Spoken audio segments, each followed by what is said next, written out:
Hello. Now in this video we are learning about the decision making statement in Java.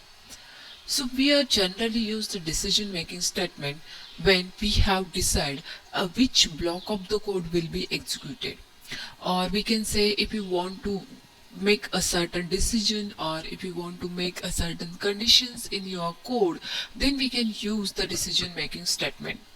So the first decision statement in the Java, this is known as if statement.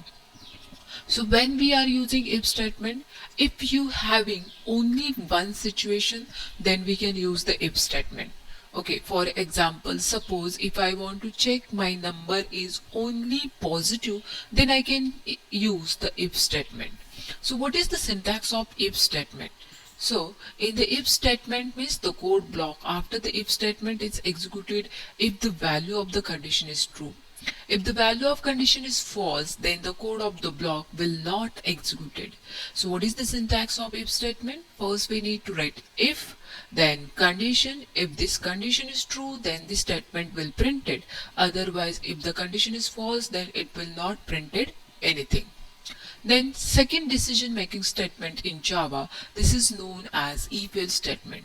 So when we are using if-else statement, so if-else statement is basically used when your condition is either true or false. For example, suppose if I want to check the given number is positive or negative, or suppose if I want to check the given age is valid for vote or not, or for example if you want to check the given password is valid or not. So in that case we can use the if-else statement. So what is the syntax of if-else statement? So first we need to write if, then condition.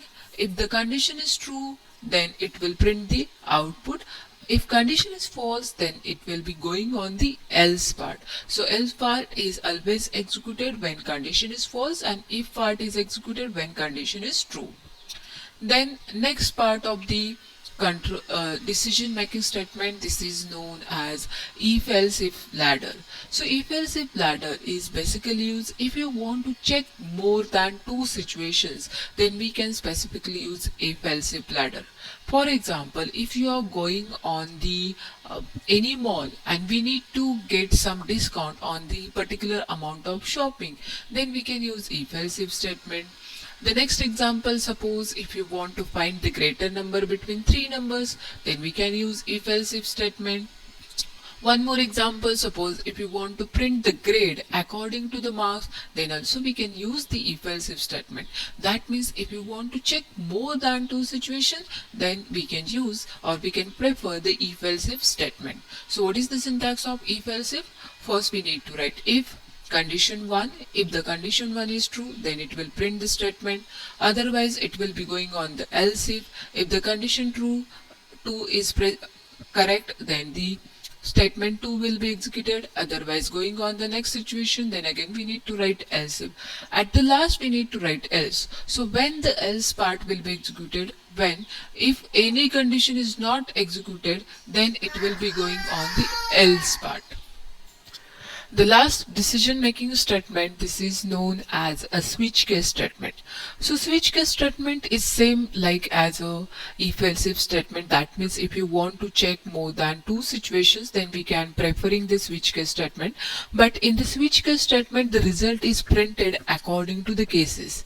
For example, suppose if you are going on the customer care, okay, and in that case there is a option. So option 1 is like press for Hindi, press for English. So in that case, according to the cases, the result will be executed. So similar way, the switch case will be performing the operation. So let's understand what is the syntax of the switch case. So in the Java, switch case statement is executed one statement from multiple situation, and it is same like as a if else if ladder. Then the condition of the switch case statement is first the syntax is switch. First we need to write expression. If the condition or expression is satisfied, then it will be going on the cases, and then according to the cases it will be print the result. So after each and every cases we need to write a break statement. If you are not writing break, then it will be continuous your output, and then we need to write a default. So this is about all the decision statement in the Java. Thank you.